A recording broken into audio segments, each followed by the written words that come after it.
Namaste. I am Devat Maharaja and I would like to welcome you all to my YouTube channel called Brahma Gaje, a channel that is dedicated to philosophical discourse.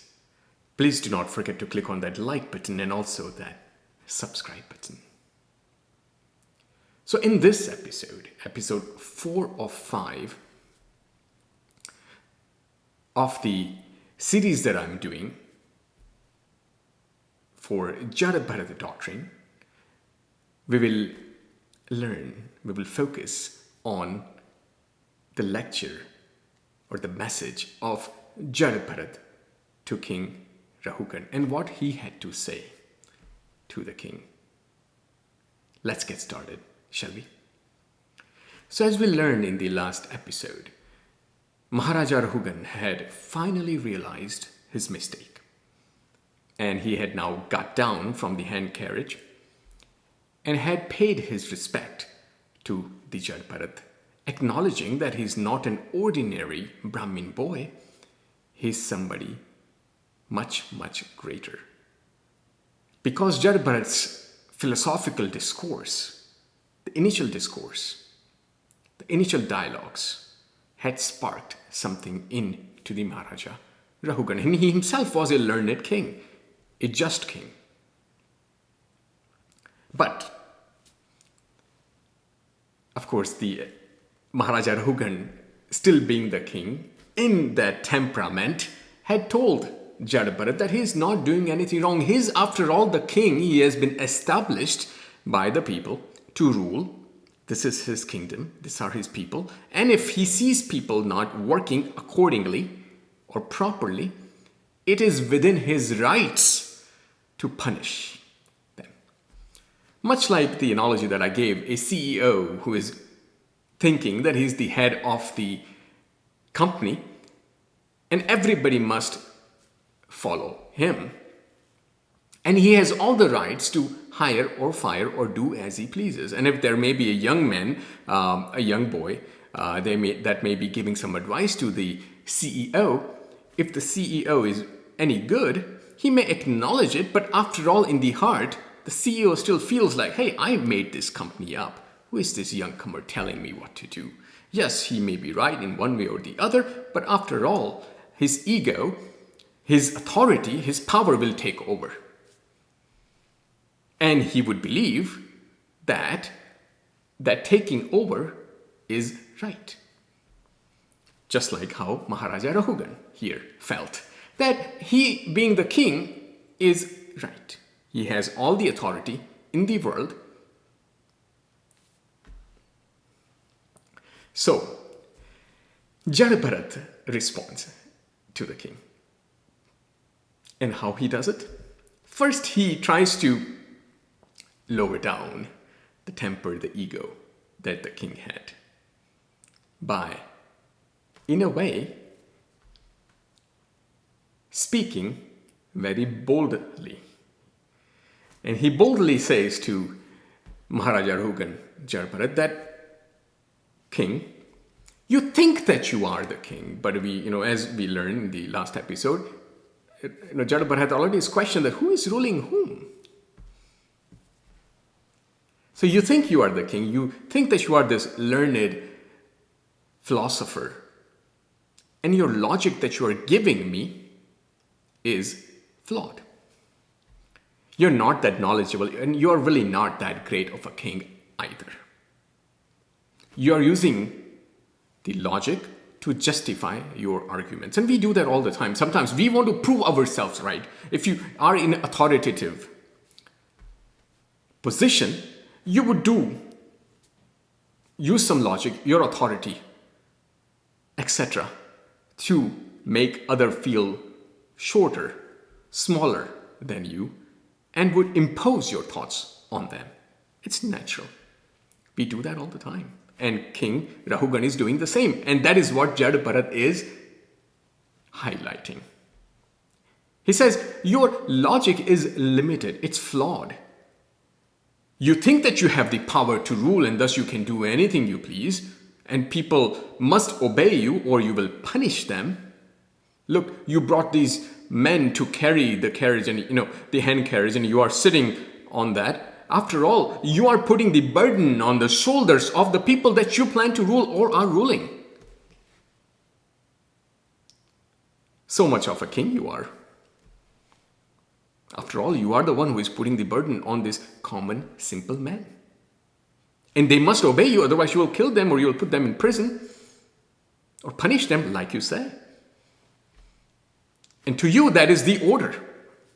As the CEO, he feels, and sometimes if the CEO is very micromanaging, he may or may not know anything about the company or etc. But in that detail, because again, you can't be that well versed in everything. You have to rely on team, and once you build a great team, you will thus build a great company. But sometimes a micromanaging CEO who had been very successful thus far will ignore it all and try to impose his power, his authority over you.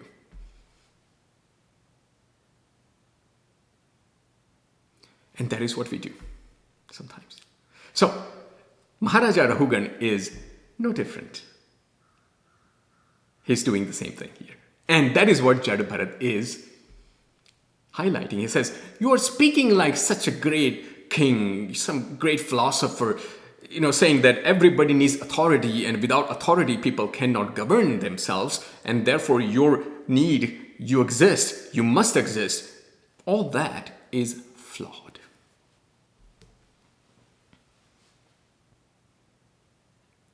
Again, you are thinking, says Jada Bharat to Rahugan, that you are the ruler, but indeed you may not be.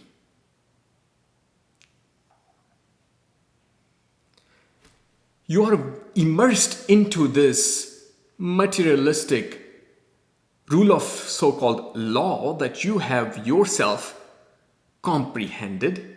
My kingdom, my law, my people, and people must act according to what I do, just like a CEO would do. My company, I founded this company, or I inherited this company. This is all my vision, my, right? It's all about that. And you are now immersed into that, says Jada Bharat to the king.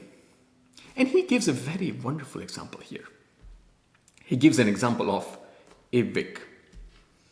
In a lamp, a wick is immersed into ghee, clarified butter, and the lamp is lit.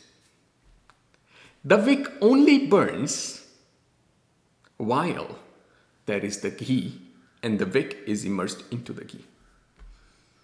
When the ghee runs out, the wick itself also gets consumed by the fire. Jada Bharat says to Rahugan, you are also immersed into this samsaric, this worldly, this kingly affairs in such a way that eventually this affair itself will consume you when your ghee, your life force runs out. Aren't we in the same position sometimes? We run through our lives and we accomplish so many things and we are immersed into all that, and then the force of life runs out and we are dead. Some people live long, some people die instantly, either way, shortly, in before their time, you might say, but in either way, people pass out or pass away unrealized. Just in this act of worldly affairs. So immersed, like the wick is into the ghee.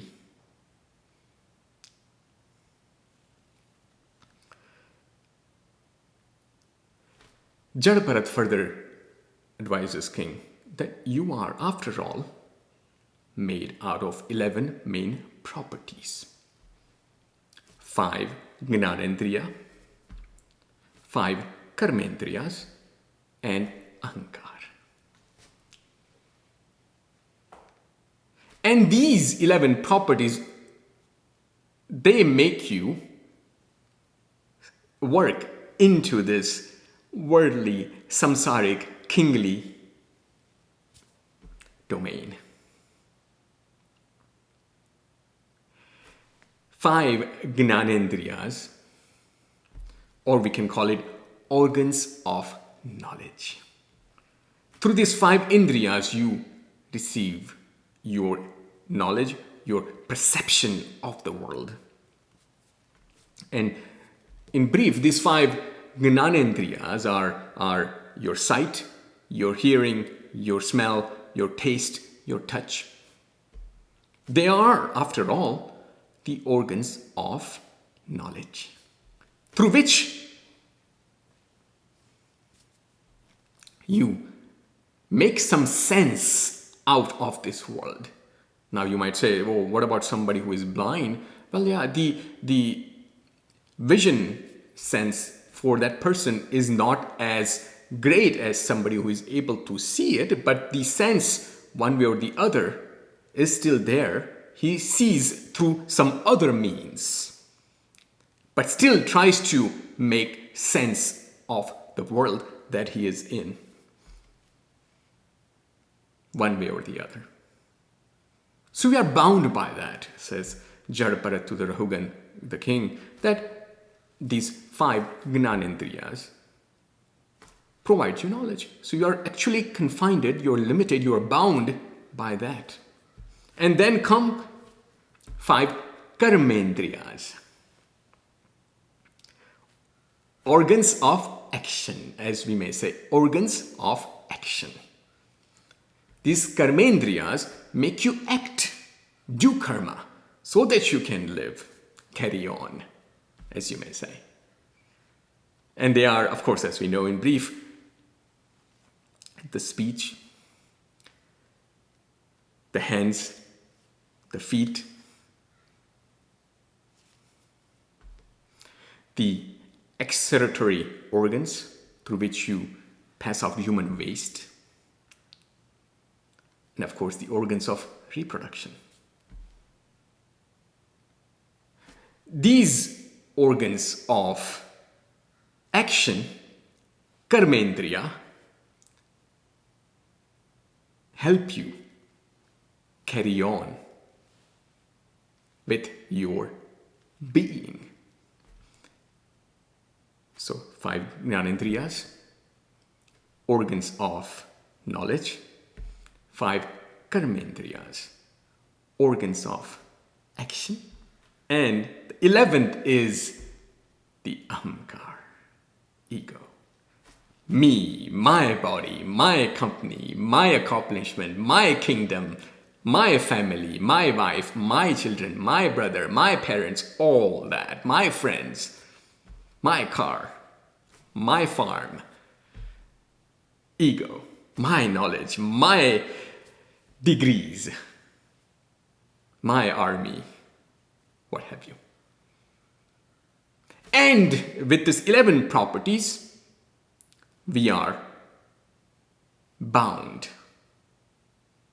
They are needed to survive, to carry on, but at the same time, they also make you carried away. You get carried away, you are immersed into your samsaric life cycle in such a way that you die. Some people, as I said, die early, some might live longer. Either way, their lifespan, source of life, when it ends, it's all done. What did you accomplish? You didn't take anything with you, so it means nothing after all when you pass away. And have you realized, or have you gained that realization? Atma Sakshatkar? No. So Jada Bharat again is giving these deep meanings to the king.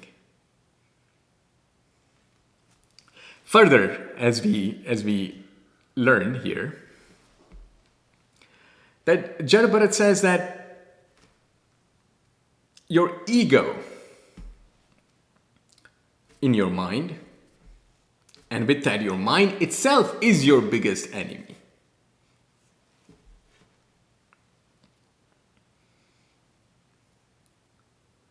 This is mine, this is my kingdom, this is my company, This is my family. I did all this. I built this house. What have you? That becomes the source of ego. And that corrupts your mind in such a way that your mind then becomes your enemy.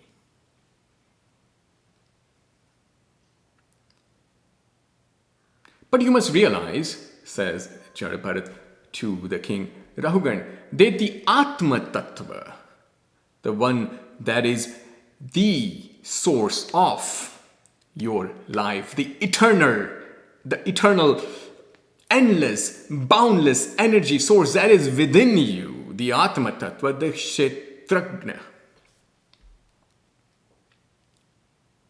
The Kshetrajna is what feeds to your life.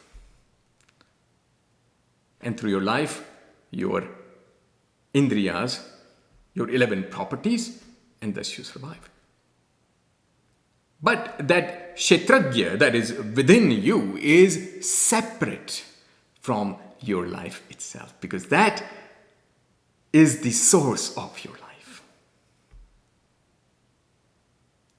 So you must meditate upon that Kshetrajna. The Kshetrajna word in Sanskrit is such a beautiful word. Kshetra, this body, Gya, within.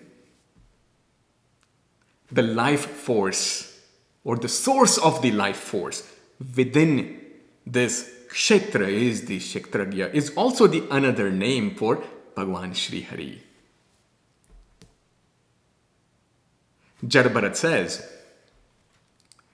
that Atma Tattva here is the Paramatma Tattva. You are alive, you know you are alive because you are listening to me. That realization that you have, that makes you confirm that you're alive, that realization comes from that within energy force that you have inside you, the Kshetrajna.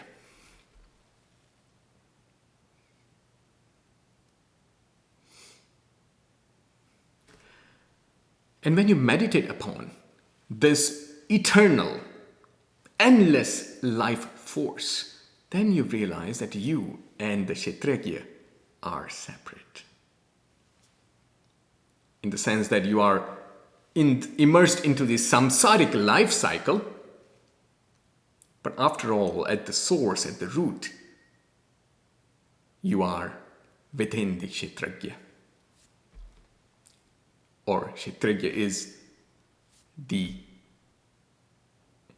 underlying life force, or the source of your life force. And when you meditate upon that, then you realize that that energy force is the same energy force everywhere, Jad or Chetan, life or lifeless. That energy force is common among all. And that is the energy force that binds you to the cosmos. Now think about it, who is the king and who is the subject? After all, it nullifies this ego in such a way that it equalizes everything. And that realization then connects you to the rest of the energy force within the universe and the cosmos itself. And therefore then when you meditate and narrow it down, there you realize the Atma Tattva, the ultimate truth. And all this mithya, the prapancha, the propaganda goes away. Jada Bharat says to Rahugan that Paramatma itself has made this prapancha and he is immersed, or he has immersed himself into the every single existing notion, creating this prapancha, this propaganda. But the truth is, when it boils down, is the Kshetrajna. Think about it, the sun is, after all, you see the star sun, fusion of hydrogen helium provides the energy for the sun. But that fusion, the energy within the fusion, where does it come from? If you're a scientist and you may not believe in God, okay, that is fine, but you may believe in the energy, and energy is not Hindu, not Muslim, not Christian, not Jew, nothing. Energy is energy. And you have to at least believe on that one. Because you experience. You have energy within you.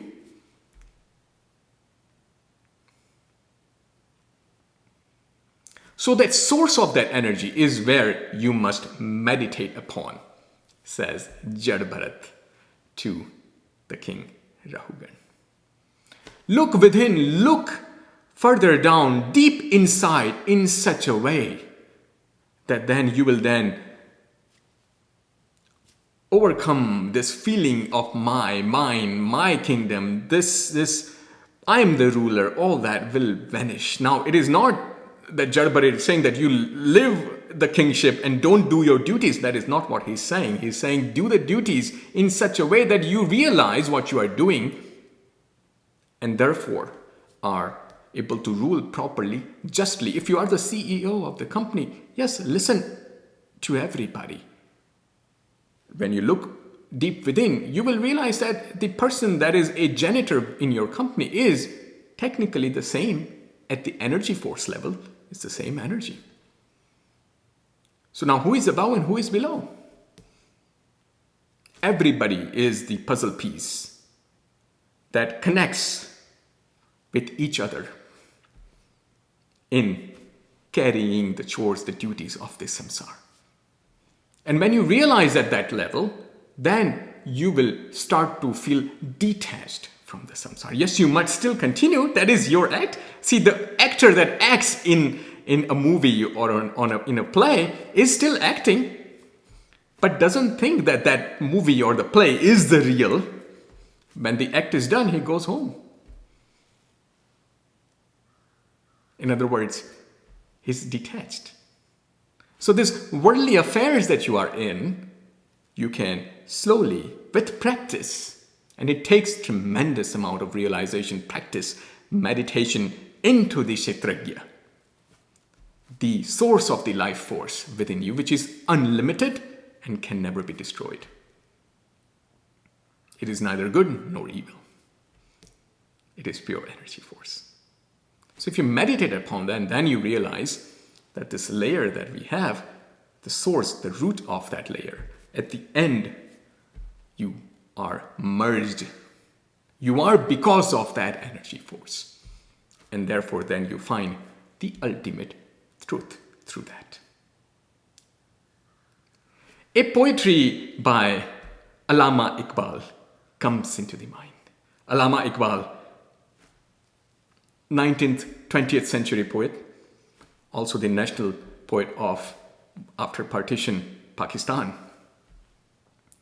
but a great Indian poet also, says, अपने मन में डूब कर पाजा सुरागे जिंदगी. अपने मन में डूब कर पाजा सुरागे जिंदगी. तू अगर मेरा नहीं बनता न बन. तू अगर मेरा नहीं बनता न बन, अपना तो बन. अपने मन में डूब कर पाजा सुरागे जिंदगी. तू अगर मेरा नहीं बनता न बन, अपना तो बन. Wonderfully said here, a rough translation of the poetry is that look within and find out the meaning, the reason of your existence. Solve that puzzle. It is hard and you may not be able to devote yourself to everybody. You may not be everybody's, but at least be yours. Be truthful to yourself and realize who you are, the self-realization. So, Jada Bharat thus provides these messages to King Rahugan. And Rahugan acknowledges it, but still has his doubts. What are they? We will rest here and we will uncover that in our final episode of this series, the Jada Bharat Doctrine. That's all I have. Namaste.